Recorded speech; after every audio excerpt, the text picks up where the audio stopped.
Well, with services resumed, a spring steam up to look forward to, and plenty more events, I think it's safe to say we're back, baby. Welcome to Inverloop.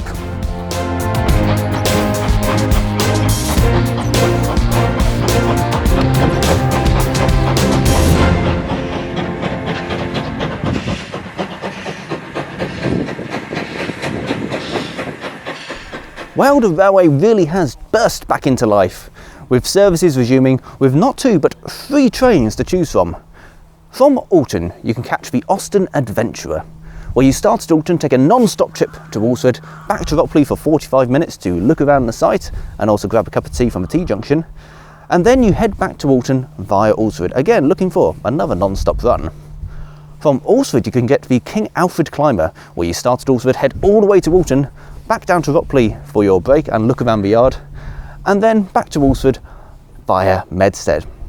We've also included one more train, the Watercress Wanderer. This train will do 3 round trips of the line.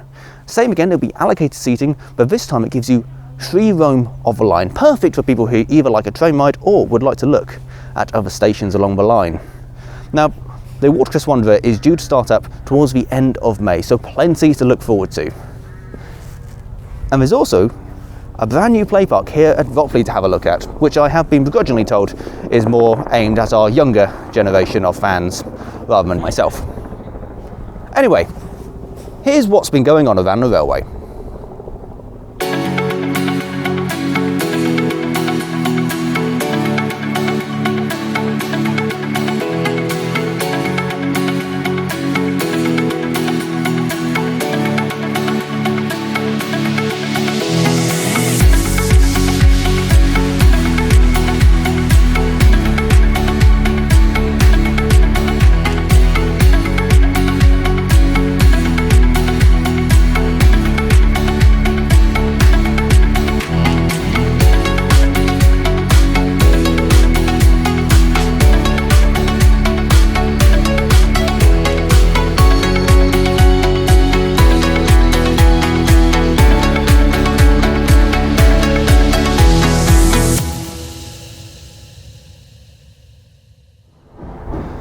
Now, some of the feedback we got last time is people wanted a bit more time with Ropley. So, as a little Brucey bonus, when the train is on its return trip and it's done its little shuttle, you'll have the option to get back on the train to give yourself a little bit of extra time down here at Ropley. Now, there's been plenty going on today, including an old friend which has reappeared. And there's a few people working on it, so let's catch up with Darren to explain what's been going on with the Standard 5. Darren, thank you so much for talking to us. So, what are you doing today with the Standard 5? So we've set a work party up to try and preserve the loco a little bit better. Given that we obviously don't have undercover storage, we sort of taken the initiative to try and strip out the boiler lagging that's still in there, just have a general grease and oil around, and generally just try and preserve it so when it's time in the overhaul queue comes, it'll hopefully be in a better, easier position to overhaul, I guess. So with the boiler lagging, is there a risk of it kind of rotting in a sense? Yeah, so I guess the issue is that the boiler lagging, if it obviously gets wet, it will hold the moisture, so obviously moisture on metal, prone to corrosion, as you can see. So when the loco came back, it was obviously put up the head shunt, and as you can see, a lot of it probably looks worse than it is. It's more surface corrosion, but I think the aim is to try and get some working parties together.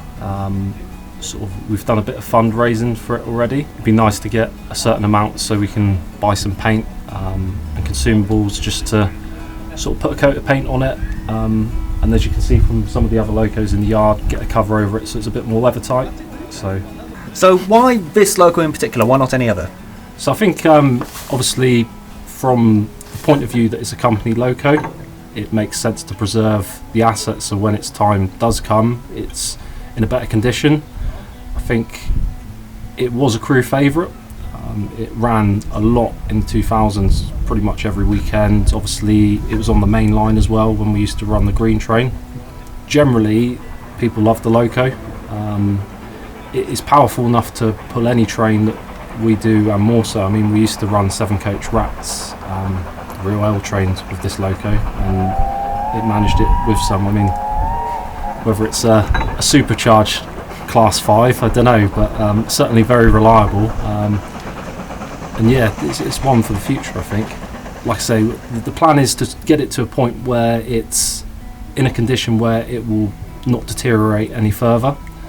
And obviously, hopefully we'll get some good working parties together so that we can just work towards the common goal of the railway, whatever Ropley MPD is up to, whatever the paid staff need assistance with, volunteer-wise. Hopefully we'll get a good team at weekends where we can collectively push the overhauls, maintenance forwards, so all working together towards a sort of better future. A nice, better future. Yeah, fantastic. Well, Dan, thank you so much for your time. That's brilliant, and yeah, it'll be brilliant to see this running one day, hopefully. Hopefully.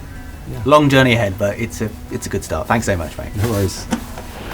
It really is great to see a group of volunteers who love an engine starting to work on it, even though there's still quite a long journey to go. Now, as Darren said, there is a fundraiser up for this engine just to help kickstart that restoration, even if it's a case of just painting it and protecting it before it can go into works, and I'll put a link in the description for that. Now let's look at the other end of the scale. Once an engine is completed and paintwork has been applied, keeping it in a good and presentable condition could feel like a never-ending task. So there's a group of, well, I'm not going to beat around the bush, unsung heroes here at the railway. Let's go meet them. Tom, thank you so much for talking to us. So, what's your role here at the Watercress Line? Right, so I run the cleaning gangs here in our Ropley Motor Power Depot. Fantastic. So what's the score with the cleaning gangs? Apart from cleaning the engines, is that the only point of it, or? It's one of the main points to it, but it's also the first sort of step on the ladder to getting on the footplate, very much how it was back in steam days on British Railways and all the railways before.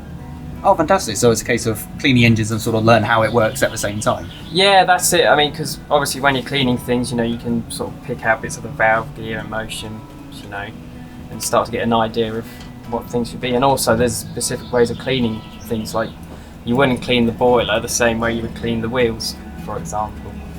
Oh yes, I've seen people using car polish and that sort of thing. Yes, that's definitely a preservation thing. They definitely didn't do it in steam days. Seems to last longer by the look of it.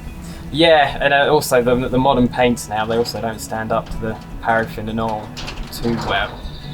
No, I can imagine we don't have the luxury of kind of BR did of being able to repaint engines relatively rapidly and regularly. Yeah, and plus obviously the polish also gives a much better finish. You know, well, as you can see from this one today. I'd say it does look absolutely stunning. Tom, thank you so much for talking to us, and I'll let you guys get on with it. Cool, thank you. Andy, thanks so much for talking to us. I'm going to be honest, I have picked on you because it is your first day. So tell us a bit about yourself. What do you do outside of the railway? Well, in the real world, I'm a supplier manager for Ordnance Survey, so I'm desk bound most of the day.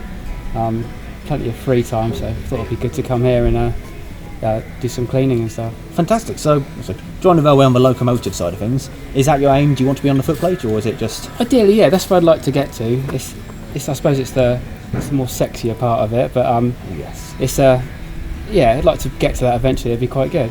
Fantastic stuff. Well, I won't leave you to it. Thank you so much for talking to us, and hopefully we'll see you again for a future episode. All right, thank you. So there you are, a lot happening down here at Ropley, and that's not forgetting our spring steamer, Dow with Thomas, Vintage Vehicle Valley, plenty to look forward to.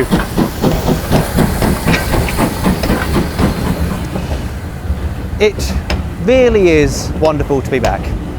And I suppose now that we're back, it's time to bring back something familiar from last year. See you next time.